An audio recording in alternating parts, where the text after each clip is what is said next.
Hello အားလုံးမင်္ဂလာပါ deliver နဲ့ပြန်ဆက်လိုက်ပါတယ်ဒါဒီနေ့မနေ့ရဲ့ report တစ်ခုအရာကျွန်တော်တို့အသင်းရဲ့ဒုတိယခေါင်းဆောင်ဖြစ်လာဖို့အတွက်ဒါ2 minute ဆိုကိုဆိုင်ကဒါ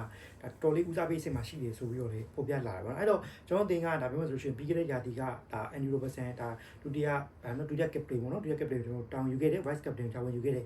Andy Robertson ကျွန်တော်တို့ဒီရာသီမှာတော့ဒါ Spa တင်ကိုပြောင်းရွှေ့သွားခဲ့ပြီအဲ့တော့ဒုတိယနေရာကဒုတိယ captain ပေါ့နော် vice captain နေရာတော်တော်လေးလွတ်လပ်နေတယ်ဘယ်လိုနေဖြစ်တဲ့အတွက်ကျွန်တော်တို့ဒါရထားတဲ့ player တွေလည်းရှိတယ်ပေါ့နော်အထူးသဖြင့် senior player တွေအများကြီးရှိတယ် Alexander ကလို့ကစားသမားမျိုးရှိတယ်အဲလိုဆိုလို့ရှိရင် Joe Gomez တို့ကစားသမားမျိုးရှိတယ်အဲ့တော့ဘယ်မှာဆိုဒီ Carter Joe ဒါ Marca Dominic Szoboszlai ကျွန်တော်အဲ့ဒီသမားအများကြီးရှိတယ်အဲ့တော့ Liverpool ပြည့်တဲ့ဒီအများစုကတော့လက်ရှိမှာ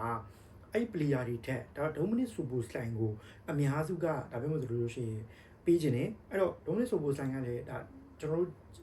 လေးစားအားကြရတဲ့ကျွန်တော်တို့ရဲ့ဒါဒီဘောပရိသတ်တိုင်း idol လို့ပြောလို့ရတဲ့ Steven Gerrard ရဲ့နံပါတ်8ကိုလည်းယူထားတယ်ဒါအားလုံးကလည်းအဲ့လိုမျိုးကိုဘယ်မှာဆိုရှင် Liverpool player ပေါ့ Liverpool ကစားသမားအဲ့လို Liverpool စိတ်တဲ့မျိုးပြသနေကစားသမားဆိုလို့ကျွန်တော်လက်ရှိမှာဒါ Dominic Szoboszlai ကျွန်တော်မြင်တွေ့ခဲ့ရတယ် Steven Gerrard အတိုင်းပဲပေါ့နော်အဲ့တော့ပြောမှဆိုရှင်ဒီယာသူ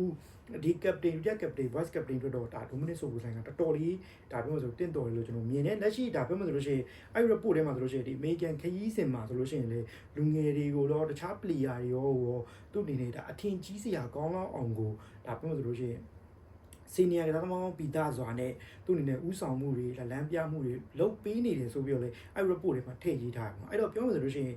တကယ်ကိုဒါပြောမှဆိုလို့ရှိရင် Dominic Szoboszlai ကျွန်တော် Liverpool တင်းရဲ့ vice captain ဖြစ်လာဖို့အတွက်ဒါအသင့်တော်ဆိုလို့ကျွန်တော်မြင်တယ်ညီကိုနေတော့ဘယ်လိုမြင်ကြလဲ vice captain ကိုဘယ်သူပေးခြင်းလဲကျွန်တော်တို့လုံးဝ 100% Dominic Szoboszlai ပါအဲ့တော့ညီကိုနေဘယ်လိုမြင်ကြလဲအဲ့ဒါပတ်သက်ပြီး comment ဆွေးနွေးရပါတယ်ဒီဗီဒီယိုလေးကိုသဘောကျရင် like follow လုပ်ပြီးတော့လည်းမြင်တိုင်ခဲ့ကြပါမယ် YouTube ကြည့်တဲ့ညီကိုနေလည်း subscribe လုပ်ပြီးမြင်တိုင်ခဲ့ကြပါမယ်အားလုံးကျေးဇူးများတင်ပါတယ်